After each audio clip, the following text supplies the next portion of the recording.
Do you shy away from hosting parties because your home is small? Well, limited space does not equal limited fun. Do you break into a sweat with even the thought of having company? I'm here to help. After trying just a few of my hosting tips, you'll be more than ready to say, come on over.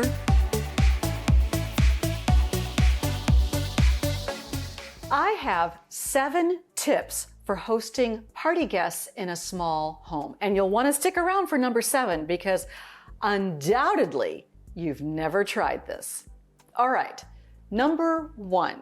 If you're hosting a dinner party, you want to limit the number of guests to the number of chairs you can place around your table.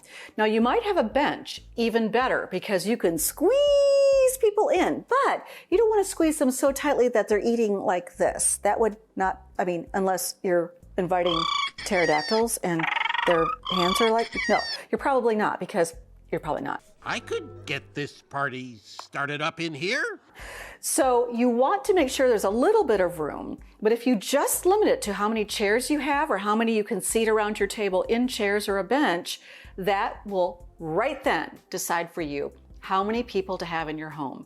And the more people you have around the table, the bigger the party seems. Now, a small home usually equals a small kitchen. Usually, not always, but usually. And a small kitchen has a small amount of counter space and stovetop space, just small everything. So you want to limit your menu to 3 items. Yes, 3 items. Trust me, it will be delicious. Example, lasagna for the main dish, bread for a side, and a salad for a side. It is perfectly fine to limit it to that. Lasagna is a very filling meal. Another idea might be chili. Chili is great because it's in one pot. That's your main. You have a side of cornbread and maybe a side of a vegetable. You could even do a salad or a cowboy salad or something that goes with that chili. Very easy. So if you keep the food limited, it keeps the space limited to where that food needs to be. Fluffy. Fun. Where's the beef? Another trick is to plate the food at the stove. I actually had a guest one time who loved that we did that we plated at the stove. Now, we don't have a small house or a small kitchen, but I like to do that to keep the table free of dishes that you may or may not need. So you're not bringing a bowl of whatever your main thing is and a plate for the bread and a bowl for this and a bowl for that, plus your condiment. No. It's all at the stove. So in that case, you are the server for your own party. And so you are plating at the stove, you're bringing the plates to the table, and then on the table, the only things on the table are condiments that you may need, salt and pepper, you may need butter, that's on the table, and your drinks. So let's say you have a pitcher of iced tea or a pitcher, and in the South, it needs to be sweet tea, just FYI. Ew, this tastes unsweetened. And then a pitcher of ice water, or maybe you are serving wine. And so the wine bottle is on the table. That way you can get more people, more plates, more silverware, more glassware in your small space in your table, but the food is elsewhere. Eat what? There's nothing here. Gandhi ate more than this. Now, in opposite to being at the table is using the table as a buffet. That's right. The table is no longer where you're seated.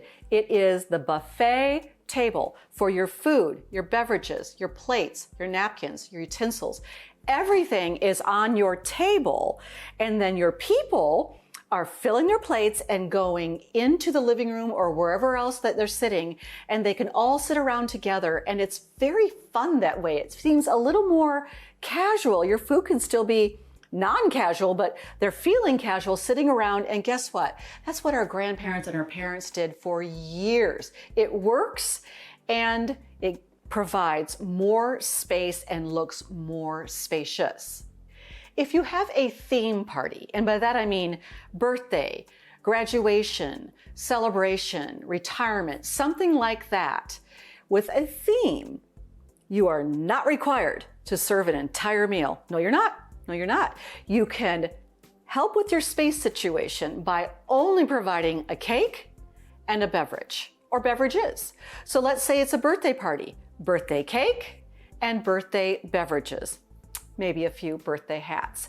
A graduation party, graduation cake, beverages. Any kind of celebration, dessert, beverages. That way you leave far more space and it's far less of a hassle to get everything ready. It's very simple. People feel like they can mill about and talk to one another. They're holding a plate with a fork. They may have a plate with the cup on it. Those are called luncheon plates. Look into them. And they can just mill about or sit down and party as they like it. Maybe you just get together to sing happy birthday or for he's a jolly good fellow or something, or don't let the door hit you on your way out, something like that. But you're only together briefly at the beginning and then you're spreading out into your space, and that's a much better use of your smaller space. Phenomenal cosmic powers! Itty bitty living space. One of the best ways to increase your space is to take the party outside. That's right. They can party in your lawn. You can have party chairs out there and party blankets. You can put down tablecloths on the ground and have it like a picnic. You can keep your food inside, and that way people are coming and going out the door, but the actual space is outside. I've seen a lot of apartment complexes that have an open space that they invite you to use for parties, picnic tables. I've seen a lot of homes that have had a small home but a big yard. I've seen a lot of areas like that. I've catered in areas like that. And it has been actually fun to have the food inside. People rush in, get their food, and they rush back out to where the party's really happening. And it's just a great way to include pets and small children. And now, the last one, the one that you've probably never done before, is you can host a larger party in shifts. I actually catered a party like that one time. It was a Christmas party, and the guest list was enormous, but the space wasn't. It was a good sized space, but it wasn't going to hold 150 guests. That's right. So what we did was we put out invitations for 2 hours for 75 people. We cleared it.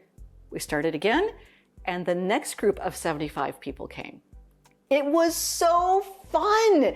And there was just the tiniest bit of crossover of those groups. So at no time was there more than 75 people in this pretty good sized house. And they took up every space of that house. But we got to see 150 people. Now let's say you have a small space, but you would like to have 20 people, but you can't host 20 people. You don't have 20 chairs. You just don't have the room. Bring 10 people for the first part. And you don't have to tell those 10 people that another group of 10 people is coming later. You clear, you start again. You might even have 2 cakes. Who knows? You do you. But shifts like that do work. I did it, and it was awesome. So don't let the size of your space slow you down. There are all kinds of ways around it. And if you are dying to host, you just got to host. You are a host or hostess at heart. You can do it with these simple steps. Number 1, I can't remember. So I'm gonna look at my notes. Come on over. Now go make someone feel special today.